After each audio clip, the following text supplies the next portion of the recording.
અહીંયા સુતજી કહે છે કે મને આ કથા છે મારા ગુરુ એટલે વ્યાસજીએ સંભળાવી, અને મારા ગુરુ વ્યાસજીને આ કથા સનંત કુમારે સંભળાવી.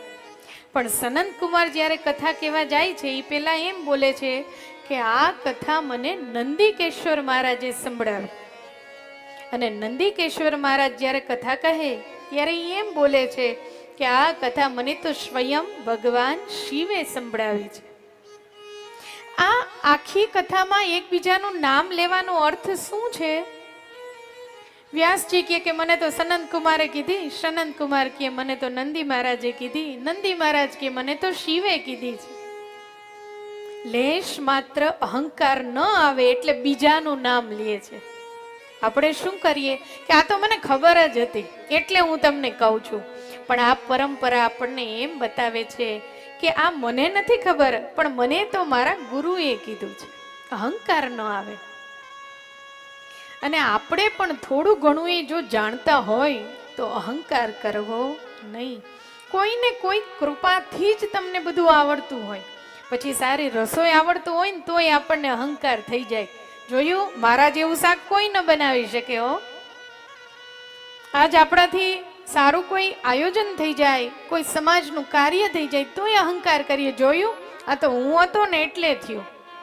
પણ આ અહંકાર ન થાય એટલે આખી પરંપરા બતાવી કે આ બધું આપણા બાપનું છે, આપણું કશું છે નહીં. આપણે પણ આપણા ઘરમાં જો અહંકાર કરવો હોય, પરિવારના મોભી હોય કે આ તો બધું મેં બનાવ્યું નકર થાત નહીં, પણ આ બધું આપણું ન હોય, આપણને આપણા બાપે આપ્યું હોય અને એને એના બાપે આપ્યું હોય, આ પરંપરા ચાલી આવી હોય. આપણું શરીર જ જોવો ને, આપણું ક્યાં છે? તો મા બાપની કૃપા છે તો પ્રાપ્ત થયું ને.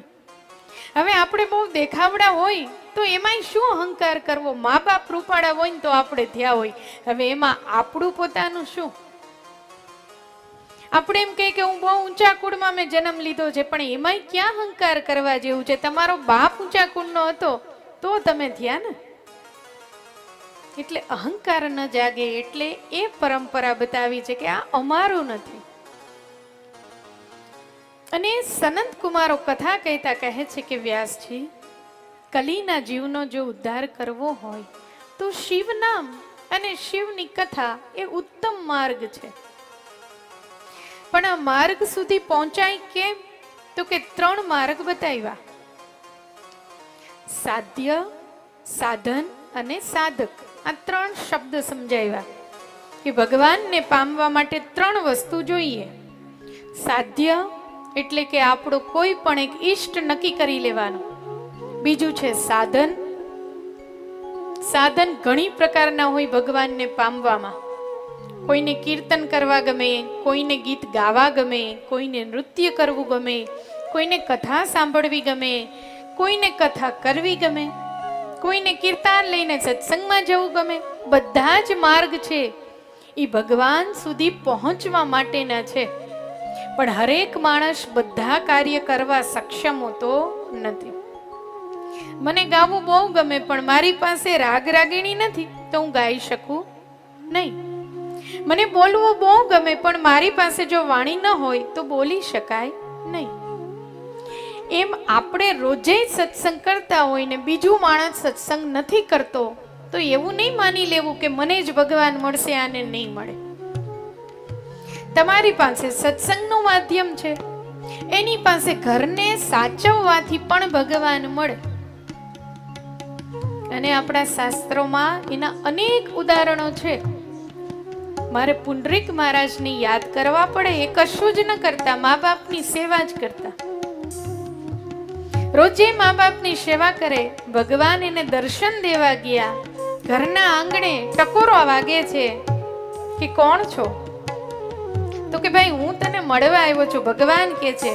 પણ પુંડરીક મહારાજ છે એ મા બાપની સેવા કરતા હતા એટલે પોતાના ઘરમાં રહેલી એક ઈંટ હતી, એ ઈંટનો ઘા કર્યો ઘર આંગણે અને કીધું થોડીક વાર ઉભા રહ્યો, મા બાપની સેવા કરી લઉં ને પછી તમને મળવા આવું.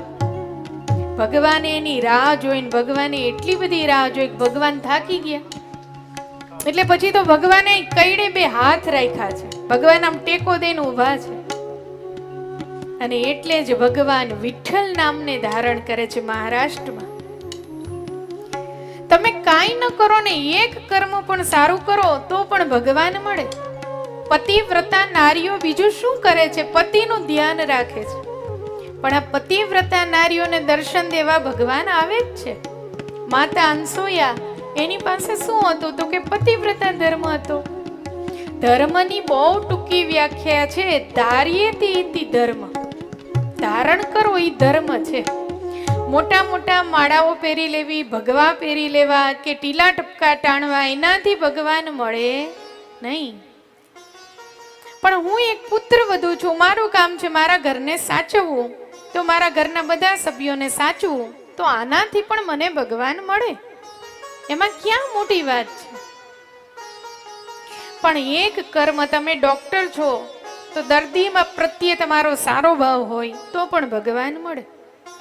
તમે દરજી છો, તમે ચમાર છો, ચામડાનો ધંધો કરો છો, રોહિદાસ ચમાર, આજે આપણે યાદ કરવા પડે. એ તો એ જ કરતા હતા, પોતાના ચામડાનો ધંધો જે છે એ જ સંભાળ્યો હતો.